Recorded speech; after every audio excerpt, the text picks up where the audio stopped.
Hello दोस्तों, नमस्कार, प्रणाम।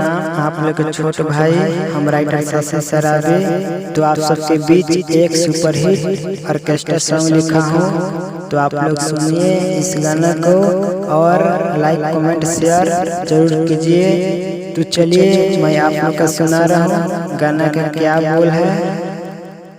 तो इस गाने का ट्रैक है नाचोड़ के यार कि दिल परदेसी हो गया। तो हिंदी ट्रैक है। तो चलिए मैं इस पे जो गाना लिखे हैं उसका मुखड़ा आप सुनिए। पूछे ससुर में बोतिया बतार कुमार में तुका कोई। पूछे ससुर में बोतिया बतार कुमार में तुका कोई।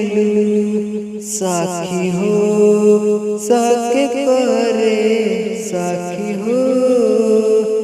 पूछे ससुर में बोतिया बतार कुमार में तुका कोई। पूछे ससुर में बोतिया बतार कुमार में तुका कोई। साखी हो।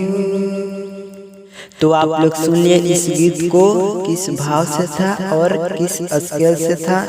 तो अगर आप लोग को अच्छा लगा हो तो इस चैनल को सब्सक्राइब कीजिए और साथ में बेल आइकन को दबाना ना भूलिए ताकि मेरा जितना गाना इस चैनल पर अपलोड हो तो आप सबके बीच पहुंच जाए। तो चलिए फिर मिलते हैं अगला वीडियो में। जब तक नमस्कार, प्रणाम।